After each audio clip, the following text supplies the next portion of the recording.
I also want to thank the Congress, led by Sam Graves. Many of you have seen what's happened with our air traffic control system. Okay, so this is a big deal in Washington. Day 23, that press conference rolls on. Meanwhile, Dana, we are getting ready for the FBI in Brooklyn, New York. So let's transition back to this story. Breaking news, NBA gambling bust. As the players get assembled there, we expect to see the FBI director. There he is. Kash Patel. How extensive is this? We do not know. That's a lot of people for a press conference. This was a big deal, a huge operation, and we're going to hear all about it. We'll take you to it now, as this is just breaking this morning. Good morning, everybody. My name is Joseph Nocella. I am the United States Attorney for the Eastern District of New York. I'd like to welcome you here today. In addition, we have with us today FBI Director Kash Patel, FBI Assistant Director in Charge Christopher Wray of the New York Field Office, Special Agent in Charge of the New York Field Office Leslie Bakshies, New York Special Agent in Charge of Homeland Security Ricky Patel, Newark Special Agent in Charge of Homeland Security Michael McCarty, Police Commissioner Jessica Tisch, Chief of Detectives Joseph Kenney, and the Executive Director of the Waterfront Commission, Phoebe Sorrell. I'm now going to turn the podium over to FBI Director Kash Patel. Good morning. Today we are here in New York to announce a historic arrest across a wide-sweeping criminal enterprise that envelops both the NBA and La Cosa Nostra. The men and women up here standing with me represent a small portion of the leadership team that brought profound justice in an era that needed it more than any. I'll just highlight some of the details in the case and the FBI work, and then you'll hear from the others.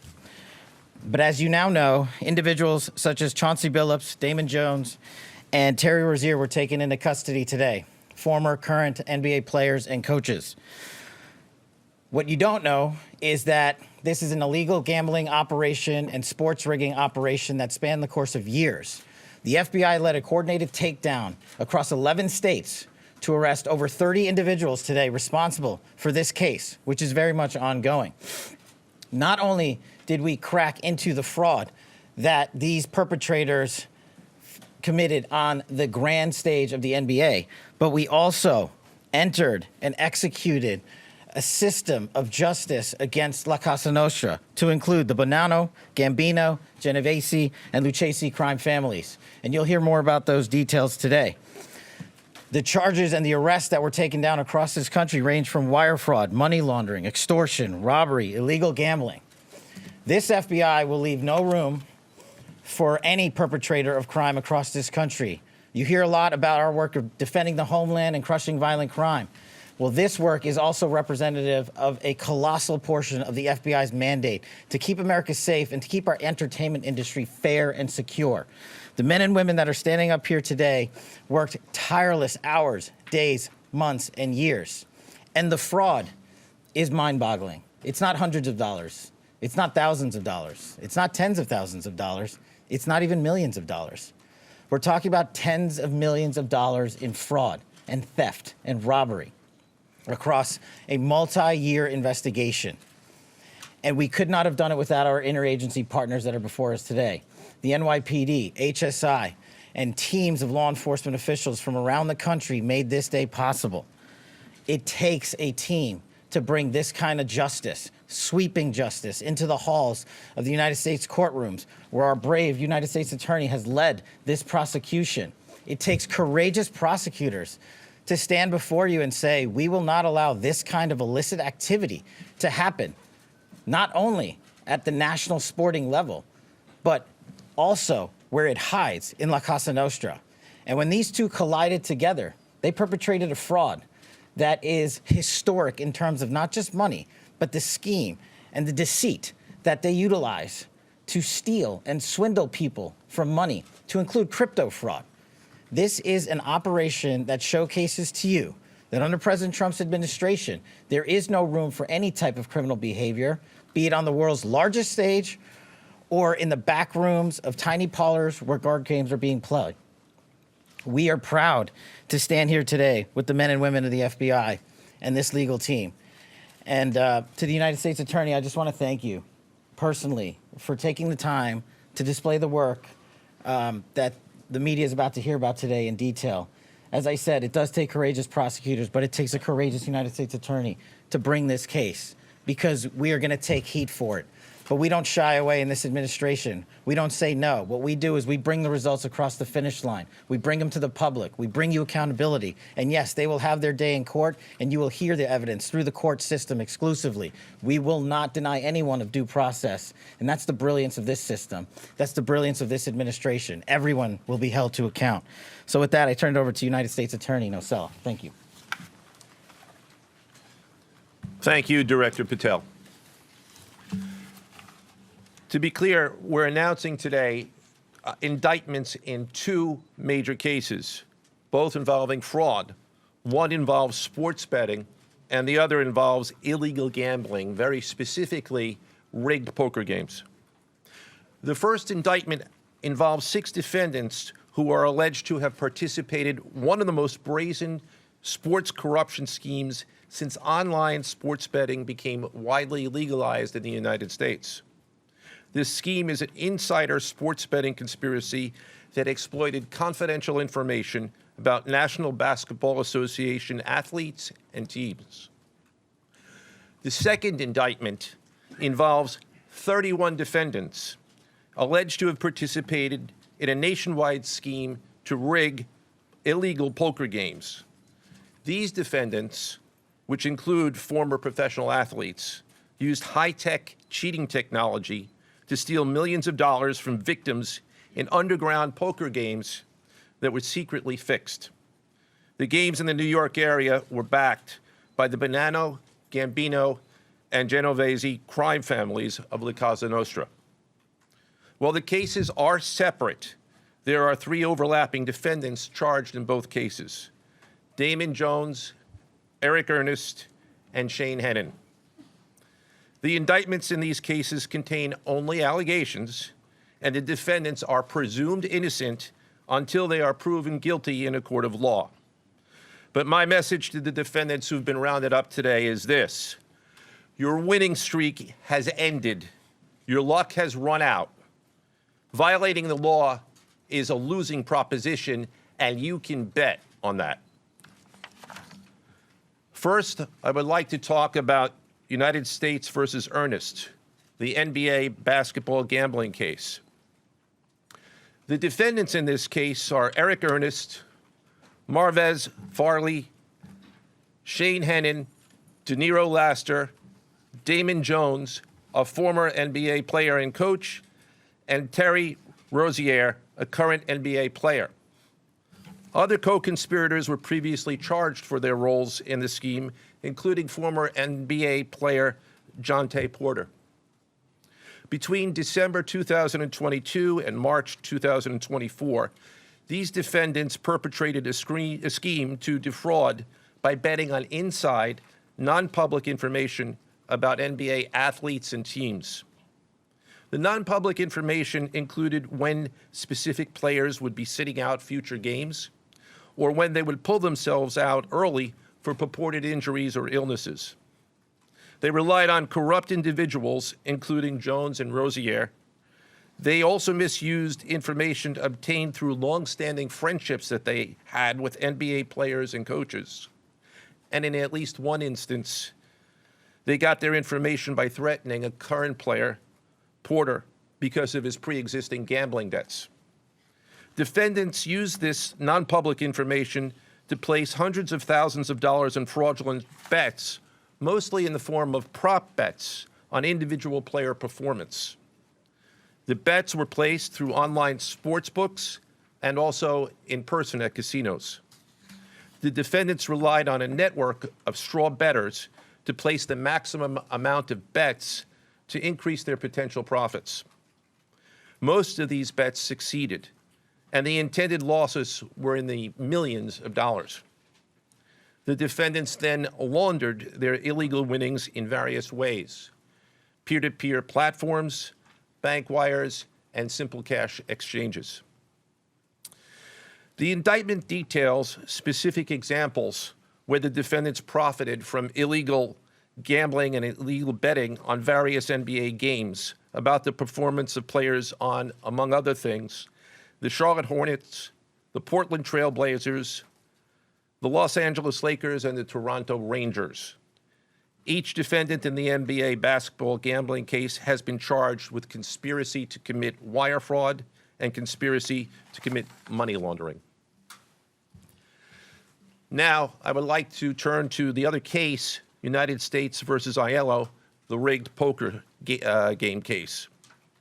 Beginning as early as 2019, the defendants in this case orchestrated a scheme to use wireless cheating technology to run rigged poker games across the United States, including in the Hamptons, Las Vegas, Miami, and Manhattan. The scheme targeted victims known as, quote, fish, who were often lured to participate in these rigged games by the chance to play alongside former professional athletes who were known as, quote, face cards. The so-called face cards included the defendant Chauncey Billups, who at the time of the scheme was a former NBA player and is currently the head coach of the Portland Trail Blazers, and also Damon Jones, a former NBA player and coach. What the victims, the fish, didn't know is that everybody else at the poker game, from the dealer to the players, including the face cards, were in on the scam. Once the game was underway, the defendants fleeced the victims out of tens or hundreds of thousands of dollars per game. The defendants used a variety of very sophisticated cheating technologies, some of which were provided by other defendants in exchange for a share of the profits from the scheme. For example, they used off-the-shelf shuffling machines that had been secretly altered in order to read the cards in the deck, predict which player at the table had the best poker hand, and relay that information to an off-site operator. The off-site operator sent the information via cell phone back to a co-conspirator at the table, and that person at the table was known as the quarterback. The quarterback then signaled secretly the information he had received from others to others at the table, and together they used that information in order to win their games and to cheat the victims. Defendants used other cheating technologies such as poker chip tray analyzers, which is a poker chip tray that secretly reads cards using a hidden camera, special contact lenses or eyeglasses that could read pre-marked cards, and an X-ray table that could read cards face down on the table. What you see depicted on screen right now is an example of the X-ray table that reveals the cards. Although they are face down on the table, they can be read because of the X-ray technology. The mafia, specifically members and associates of the Bonanno, Gambino, and Genovese organized crime families, had pre-existing control over non-rigged, illegal poker games around New York City. As a result, they also became involved in the rigged poker games, helping to organize the games and taking a cut of the proceedings, and working to enforce the collection of debts. The defendants laundered their proceeds, including through cash exchanges, the use of multiple shell companies, and through cryptocurrency transfers. As part of the scheme, some of the defendants and their co-conspirators also committed acts of violence, including the gunpoint robbery of a person in order to obtain a rigged shuffling machine, and extortions that were perpetrated against victims in order to ensure that they repaid their gambling debts. Defendants who participated in the rigged poker scheme are charged with wire fraud conspiracy. Other defendants have been charged with crimes including illegal gambling, money laundering, Hobbs Act robbery, and extortions. This case demonstrates our office's unrelenting commitment to fighting the scourge of organized crime in whatever form it takes. I'd like to conclude my remarks by thanking the incredible hard work of our law enforcement partners, including the FBI, Homeland Security, the NYPD, and the Waterfront Commission. I also want to thank the dedicated prosecutors who built these two cases and who are standing to my right. Benjamin Weintraub, David Bourbon, Caitlin Farrell, Michael Gibaldi, Irisa Chen, and Sean Sherman. They had the assistance of paralegal specialists Liam McNett, John Schneider, Marlene Bosler.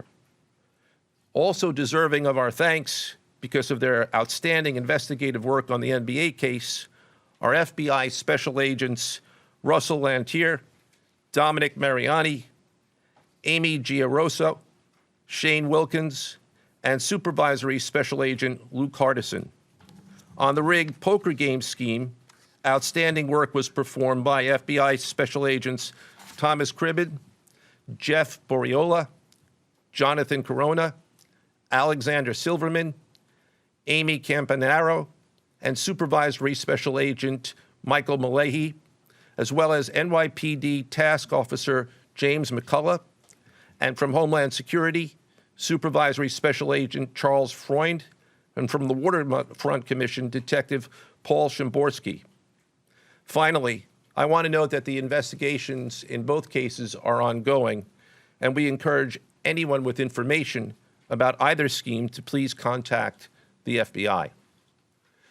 Now I would like to turn the podium over to Special Agent in charge of the New York Field Office, I should say the Assistant Director in charge of the New York Field Office of the FBI, Christopher Rea.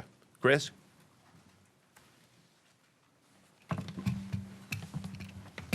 All right, thank you, Joe. As always, we appreciate the partnership here. Can't do any of this without you and your team, so thank you. Also want to publicly thank the director for coming down from D.C. The director's a very busy person, and for him to come down should tell you the importance of this historic case. I'm Christopher Rea, the Assistant Director in charge of the FBI New York Field Office. Today, as you've heard, our office conducted a massive nationwide takedown from 2 indictments of 34 defendants for their alleged involvement in 2 separate illegal poker and sports betting schemes where, as you heard, the odds were rigged in their favor. Among these defendants are 13 members and associates of the Bonanno, Gambino, and Genovese crime families, to include capos and soldiers from these families. Additionally, as you heard, current and former NBA coaches and players are also implicated, to include Chauncey Billups, Damon Jones, and Terry Rozier. 3 of the named defendants are charged for their alleged roles in both schemes. This alleged illegal gambling operation hustled unwitting victims out of tens of millions of dollars and created a financial pipeline for La Cosa Nostra to help fund and facilitate their organized criminal activity. Victims were attracted to play alongside well-known professional athletes and coaches like Chauncey Billups, only to be unknowingly deceived through rigged shuffling machines, fixing the odds in their favor, as alleged and as you just heard from the U.S. Attorney's Office. This alleged scheme wreaked havoc across the nation, exploiting the notoriety of some and the wallets of many to fund the Italian crime families here in New York. Let me be clear about this fact. The FBI has not and will never take their eye off the ball when it comes to Italian organized crime in this city, specifically the LCN and the 5 families here in New York. We are not going to permit any criminal enterprise, whether it be Italian organized crime, Asian organized crime, Eurasian organized crime. We're not going to permit any of those organized crimes, families, and organizations to operate in our city or our country, as evidenced by the 11 states that were also participating in this operation today. The FBI office here in New York remains committed to eradicating all unlawful revenue streams fueling this criminal activity. As with most cases we've worked, this is only the tip of the iceberg for the FBI and the U.S. Attorney's Office. Our LCN squad agents and analysts are continuing to work day and night with the Eastern District of New York to ensure members and associates of the 5 families cannot continue to wreak havoc in our communities. Today would not have been possible without the tireless efforts and dedication of the FBI New York Eurasian Organized Crime Task Force, which, as you heard, was led by Supervisory Special Agent Luke Hardison, and the Italian Organized Task Force, which was led by Supervisory Special Agent Mike Malahi. And coincidentally, Supervisory Special Agent Malahi is going out on a positive as he is retiring at the end of this month for 30 years of dedicated service to the FBI, and that deserves a hand. He's what we call a legend here at FBI New York. Additionally, obviously, we cannot do this alone without our partners. I want to extend my appreciation to Homeland Security Investigations Special Agent in Charge, Ricky Patel. Of course, we do nothing in this city without the NYPD. New York City Police Department Commissioner Jesse Tisch, thank you, ma'am, for all your work and all your resources that you dedicated to this. And New York Waterfront Commissioner Phoebe Soriel for their agency's assistance and support throughout this lengthy and complex investigation. Our collective efforts ensured these subjects will face accountability, like the director said, for their alleged wrongdoings. Thank you, and I'll now turn it over to Special Agent in charge of HSI, Ricky Patel.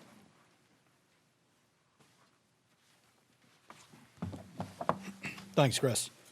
Good afternoon, everyone. My name is Ricky Patel. I'm the Special Agent in charge for Homeland Security Investigations here in New York. This morning, hundreds of special agents and investigators with HSI, the FBI, the New York Waterfront Commission, and the NYPD descended upon the homes of individuals who for years have operated with the false sense of impunity, a false sense of incivility. In the early hours of today, across 9 states, coast to coast, dozens of defendants were arrested and will face the consequences of their alleged crimes. This was their wake-up call.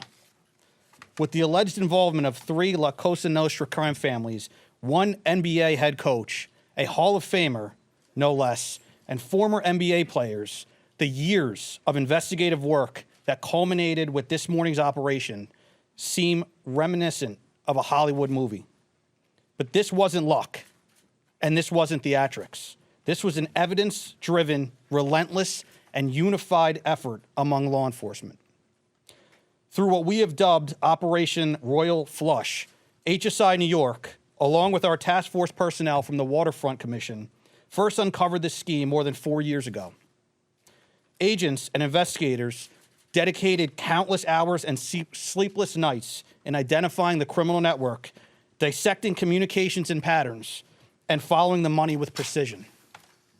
We built a case, piece by piece, and what we discovered was a sprawling criminal enterprise that utilized cutting-edge technology and various methods of deception to dupe unsuspecting gamblers into paying up so that these defendants could cash out.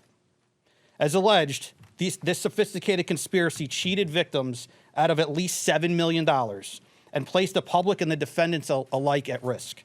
This case involved global reach, financial depth, and the patience to dismantle complex financial criminal enterprises from the inside out. When criminal organizations attempt to launder profits through our country, HSI connects the dots and shuts it down. To anyone who thinks intimidation, fraud, or violence will shield their profits, understand this.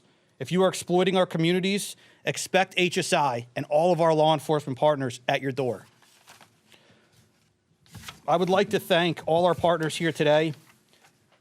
Obviously, the United States Attorney's Office for the Eastern District of New York, the Waterfront Commission, the FBI, the NYPD, and the prosecutors that will carry this forward. Today's arrests are not an endpoint. They are the start of accountability. Thank you, and I now turn it over to Police Commissioner Jessica Tisch.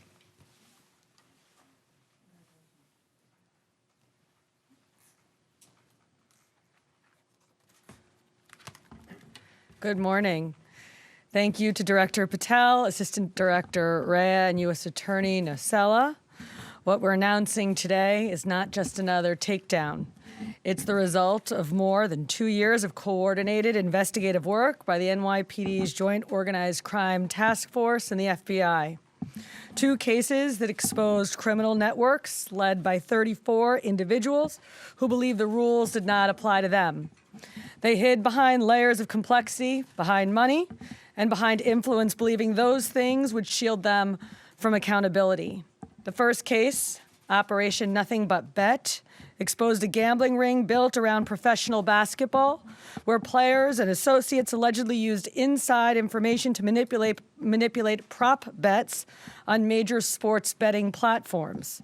They placed wagers on unders on players to score less, rebound less, assist less, using information that was not yet public. In some instances, players altered their performance or took themselves out of games to make sure that those bets paid out. One example occurred on March 23rd, 2023 in Charlotte. Terry Rozier, an NBA player now with the Miami Heat, but at the time playing for the Hornets, allegedly let others close to him know that he planned to leave the game early with a supposed injury. Using that information, members of the group placed more than $200,000 in wagers on his under statistics.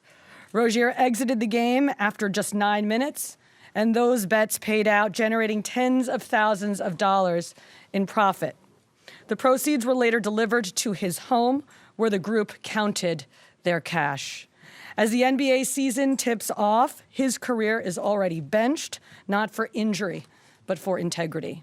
As a result of this investigation, 6 defendants, including Rozier, are now facing conspiracy to commit bank and wire fraud. In a second case, Operation Zen Diagram, investigators uncovered a long-running scheme in which members and associates of several well-known organized crime families rigged high-stakes poker games across the country. These operatives included capos and multiple soldiers from the Bonanno, Gambino, Lucchese, and Genovese crime families, bringing 4 of the 5 families together in a single indictment is extraordinarily rare. It reflects how deep and how far this investigation reached and the skill and the persistence it took to get here. That work uncovered a deliberate, technologically sophisticated operation designed to carry out their crimes. They used custom shuffling machines that could read the order of cards, barcoded decks, and hidden cameras built into tables and light fixtures. The organizers also enlisted well-known public figures, former and current NBA players and coaches, including Chauncey Billups, the head coach of the Portland Trail Blazers, an NBA champion, and a Hall of Famer, to make the games appear legitimate. Victims believed that they were sitting at a fair table. Instead, they were cheated out of millions. One victim in particular lost $1.8 million. In total, losses exceeded $7 million and continue to climb. And when people refused to pay, these defendants did what organized crime has always done. They used threats, they used intimidation, and they used violence. It's the same pattern that we have seen for decades. Traditional mob enforcement methods combined with new technology to expand the reach of their operations.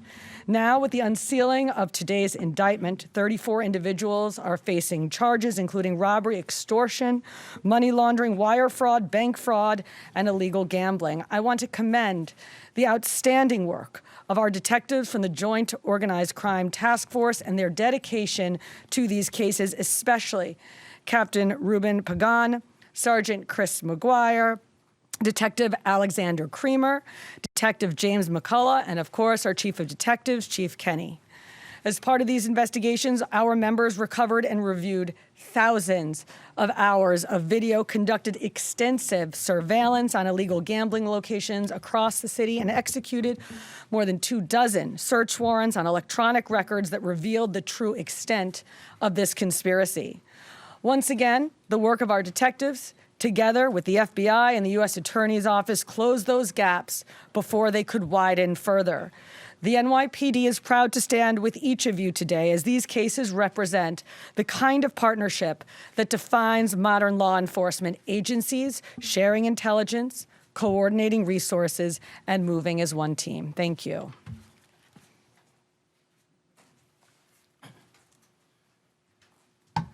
If anyone has any questions that they'd like to ask, now is the time. I had a question about the structure of the case. Is it the investigation into one case, did that lead into the discovery of the other? How you can talk more about the link between the two?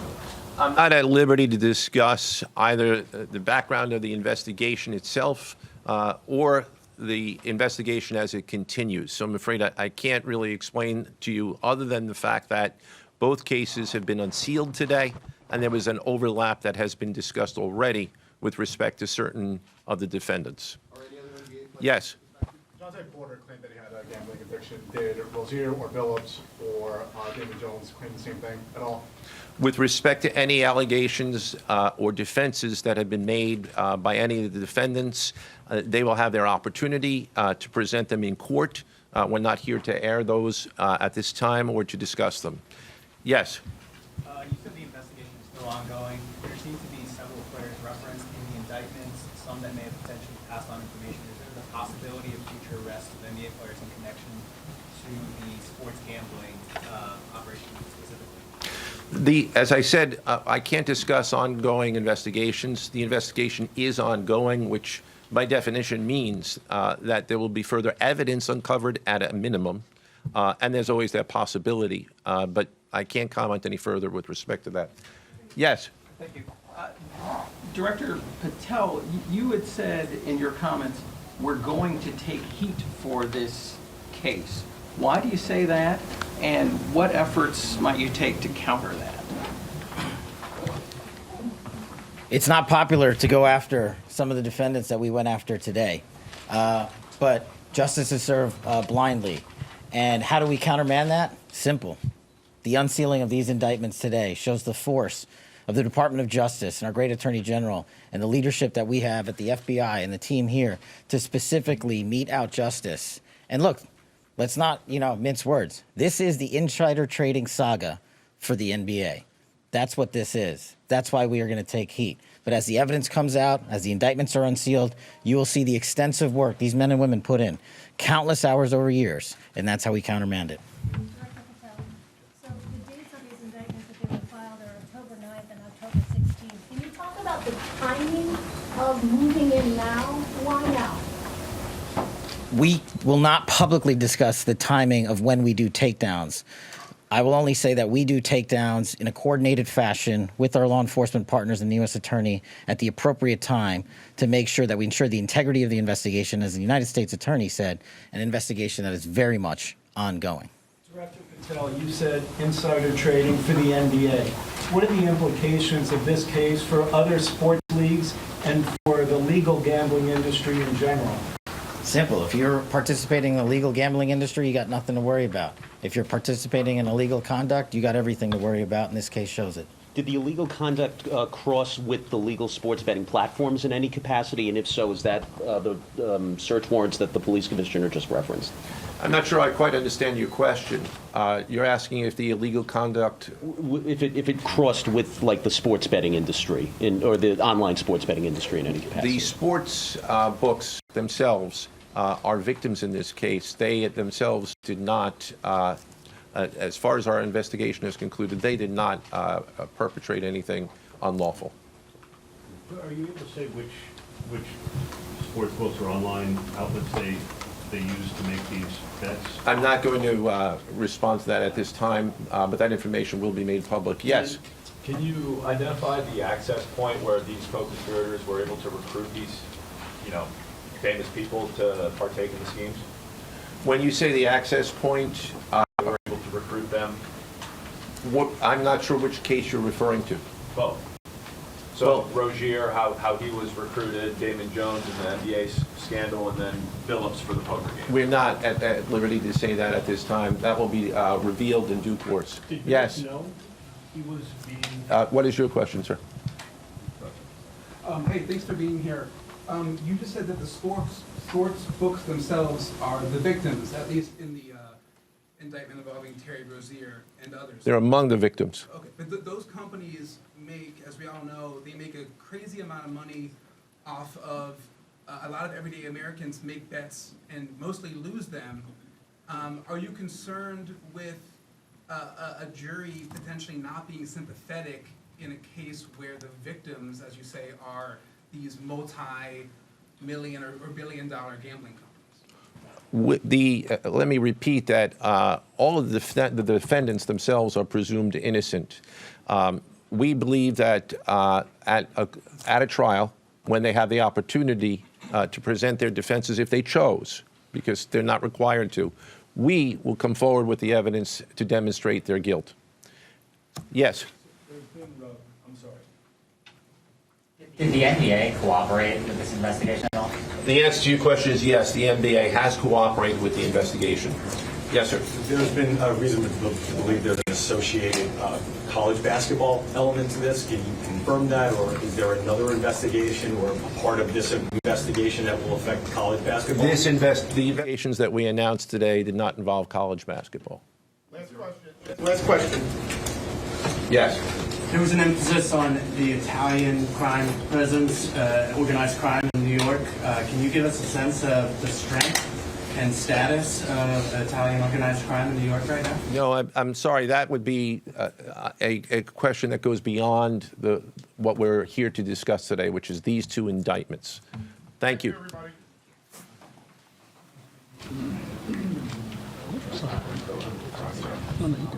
Well, that was 45 minutes of a lot of action. It seems the overall takeaway, and we got a terrific panel of legal experts and sports experts coming up here, but it seems to me like this is more of a mob story that found some NBA players and a coach, former player, who were playing along. I mean, literally put out as like bait in the water to draw suckers in from all across America.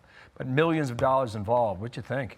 Well, I do think that they said it was a multi-year operation. Yeah. One of the names of the operation was called Operation Royal Flush.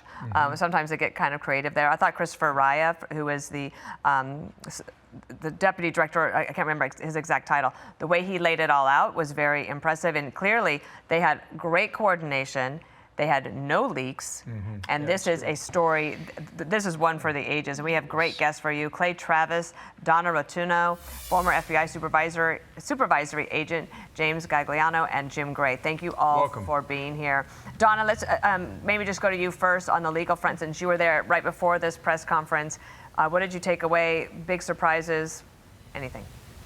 Yeah, well, I think there's a lot of big surprises. Frankly, that sounded like we were watching a movie. I mean, just the amount of people involved, the extent at which they went to perpetrate this, from the fraud to the cameras under the tables to cameras in chandeliers to, it really did sound like we were listening to Goodfellas or something. It was really quite extraordinary. I think we have to remember there's two totally separate indictments here, and although they came out on the same day and there's some overlap, we have one dealing with NBA betting and then we have one dealing with crime families and poker games. And so there really are two separate issues to discuss here. And, they happen to come out on the same day, but they are two separate indictments, and we have to look at them separately, because the NBA betting, although they didn't talk about it as much, I think that's going to have a larger impact on society as a whole than even the poker games involving certain people and certain groups. But the betting has an implication on many people who bet on online gambling, platforms, and the trust that people have for regular fans. And I'm sure Clay will talk about this, but regular fans of the NBA, people who love sports, people who want to watch sports, people who want to believe that the game is not rigged. These have major implications. Yeah. Let's give everybody a crack at the apple, and then we'll dive further in, Donna. Well done. James, what did you hear for the past 45 minutes? Bill, I have to say, I think the lead was buried. I mean, they're going to show pictures of Jones and Rozier and Billups and the NBA logo, because obviously that's what kind of sucks everybody in, where you go, wow, these are rich people, they're famous people, and they were involved in an illegal gambling activity. Here's the buried lead. It's the fact that the mob is back. We've long thought of La Cosa Nostra, the 5 families of New York, and I worked on the Gambino squad when I was an FBI agent, as being on the way out. Well, 3/5 of them, only the Lucchese's and the Colombos are sitting down right now saying, how did we not get a piece of this? But this is a fascinating case, and 31 subjects in one of them and 6 in the other. This is going to be an interesting case to follow going forward. Jim Gray, thank you for being here. The NBA cooperated. That was one of the last questions that we had there. And you know, there's so many strings to pull. The sweater could unravel pretty quickly. Your takeaway? Well, all of these sports leagues, and in this instance the NBA, are dependent on the games being real, not being fixed. Once you lose the confidence of the public that the games are not real and that they can be thrown, then you have just a huge, huge issue, and that's the biggest concern here. When you have a current NBA player who's involved, and Chauncey Billups now, not accused of throwing games or doing anything to rig that game, but playing in poker, it just eats at the credibility and the integrity, and it's very dangerous and very problematic. Yeah. Clay, your take?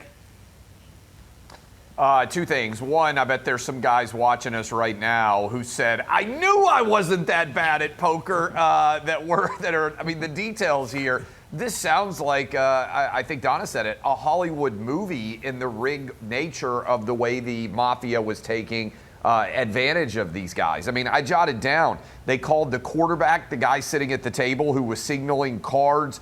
They had the face cards, which were the athletes potentially drawing in these gamblers.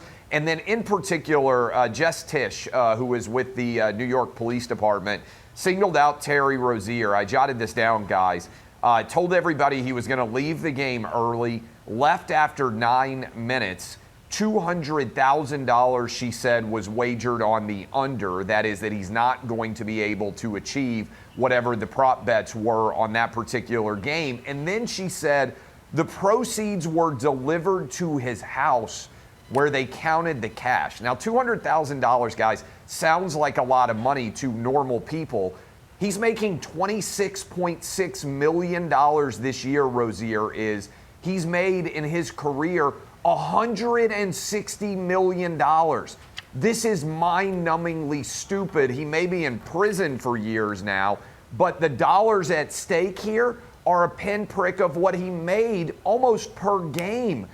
So this is a mess for the NBA. And again, it goes to what Jim said. The integrity of the game itself is what fans rely on. And when you got players who are making decisions like this, you have to wonder how much bigger could this be. James, I want to play for everybody here. This is the NYPD commissioner about the poker games and some of the shenanigans that were going on. Victims believed that they were sitting at a fair table. Instead, they were cheated out of millions. One victim in particular lost $1.8 million. In total, losses exceeded $7 million and continue to climb. And when people refused to pay, these defendants did what organized crime has always done. They used threats, they used intimidation, and they used violence. It's the same pattern that we have seen for decades. Traditional mob enforcement methods combined with new technology to expand the reach of their operations. James, there's so many different questions here. One, I think the sheer amount of coordination amongst all of the different entities is impressive, but also what you said earlier is something that we said while we were watching. Like, we thought the mafia had kind of gone away, and that's not the case. And sports betting was always something that was lingering out there, but now it's legal. So tell me a little bit more about how they reconstituted over the last several years. Sure. So Dana, 34 years ago, a number of us FBI agents in the New York office stood along the same causeway right there when John Gotti was convicted of murder, extortion, racketeering, and illegal gambling activities. And you listen to how this happened. I mean, the violence that's attached to this, it's not just fraud, but the conspiracy also included Hobbs Act extortion. So this is straight out of Goodfellas. And to put a fine point on your question, look, The mob, La Cosa Nostra, this thing of ours, it's been around a long time. It came here to the shores when Italian Americans immigrated from 1892 to 1943 and ended up on Ellis Island. They are not going away. It's a game of whack-a-mole. The more that we put pressure on them, the NYPD, the FBI, and other groups get our attention, they come back and reconstitute. All right, here's soundbite number 2, guys. This is a U.S. attorney. This is Joseph Nocella, okay? He's talking about the operation that they use. What you referred to, Clay. Listen here. They used off-the-shelf shuffling machines that had been secretly altered in order to read the cards in the deck, predict which player at the table had the best poker hand, and relay that information to an off-site operator. Defendants used other cheating technologies such as poker chip tray analyzers, which is a poker chip tray that secretly reads cards using a hidden camera, special contact lenses or eyeglasses that could read pre-marked cards, and an X-ray table that could read cards face down on the table. Donna, how much do you know about an investigation like that and what it entails based on time and manpower? Oh, the amount of hours, the amount of manpower, the amount of subpoena power, the things that had to go into this were enormous. The amount of time spent, look at the number of people just standing at that press conference. I don't think we've ever seen a press conference with that many different areas of law enforcement and that many people involved. It's actually nice to see the agencies working together and being able to pool their resources and come up with these answers for us. This was really quite extensive, and I think we're going to see as this plays out and the evidence is revealed what truly went into this, and I think it's going to be extraordinary. Jim, what do you think Adam Silver, the NBA commissioner, is thinking right now? Well, I think he's beyond concerned. They just had 2 great nights in the NBA. Victor Wembanyama came back for the San Antonio Spurs, and we saw on opening night a double overtime game that was just terrific between the champion OKC team, the Thunder, against the Houston Rockets. And so now he's got this on his plate. And he made a comment in one of the interviews that he did that he had been working with gaming companies, or that the NBA had wanted to work with gaming companies on these prop bets. So he knows that it's an issue. And if you can believe these statistics, Dana and Bill, that are printed, $147 billion. $147 billion was wagered on sports in this country. $84 billion supposedly illegally. So the leagues used to have an arm's length from all of this. And in recent years, because of this proliferation, they've started to embrace it. Not their players, obviously, and the coaches, but the public, and putting up betting lines up. And so all of this has changed dramatically very, very quickly. And what Clay said, this is really small amounts of money compared to what these guys are making, particularly in the case of Rozier. It's astonishing that somebody would risk going to jail, losing all of this money that they can make to bet on these things. It's insanity. Yeah, to all of you, thank you. Clay, I know you'll be on the radio later probably talking a lot about this, but terrific stuff, guys. Thank you. Like on-the-fly reaction there. We'll see where it goes. Thanks. We were sitting here talking about who's going to write this book. Yeah. Right? Who's going to write the screenplay for it? There's more to be discovered here, I think. I mean, we're just scratching the surface here, and we'll because see. 29 people were arrested, and 30, yes, we know that of 30. And Rozier is going to appear in court today, and probably others. So we're just at the beginning of this story, and it's a fascinating one, indeed. Yes, I thought that quote that Jessica Tisch had. But Rozier's been under investigation in the past, and they cleared him. He said he's been benched not for injury, but for integrity. He'll be in Orlando today in court. Indeed. All right. Harris Faulkner takes you to the next hour. Here she is. $100,000, they said, were made on these bets, and then the money was brought to his home and counted there, according to Jessica Tisch. This is crazy. Unbelievable detail from what's next Patel, in this. the FBI. Yeah, I mean, Yes. You're bringing the money, that is so mafia. You're bringing the money into a space that only you control, your home. Who's to protect?